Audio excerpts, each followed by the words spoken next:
EU ministers convened in Kyiv on Monday in their first ever meeting outside the bloc, providing striking photo opportunities for a succession of ministers in front of EU flags in the wartime capital, and marking their support for Ukraine after both a pro-Russian candidate won an election in Slovakia and the US Congress left Ukraine war aid out of its spending bill.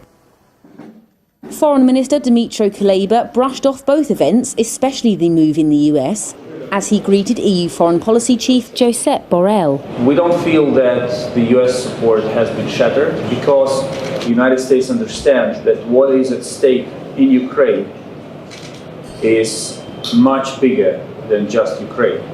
It's about the stability and predictability of the world. And therefore, I believe that we will be able to find the necessary solutions.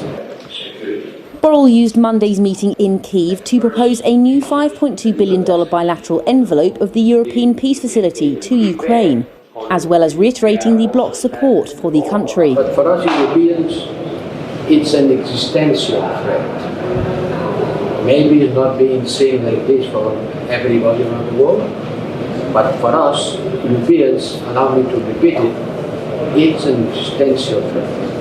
And that's why we have to continue supporting them and discussing with our American allies and friends for them to continue supporting. And I am sure that this decision will be reconsidered and altogether will be on your side. But it comes at an awkward time for the Western alliance that has supported Kyiv. The summer is coming to a close after a slower than expected Ukraine military counter-offensive, and Western leaders haven't seen the major success they'd hoped for before autumn mud clogs the treads of their donated tanks. Russia says that the US congressional vote omitting Ukraine aid is a sign of, quote, war fatigue, while acknowledging that America will continue its involvement in this conflict.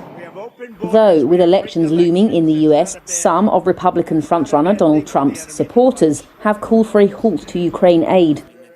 Ukrainian President Volodymyr Zelensky reiterated in his address to EU ministers the vital nature of their support, while Germany urged allies to help Ukraine prepare for winter after Russia bombed Ukraine's energy infrastructure last year.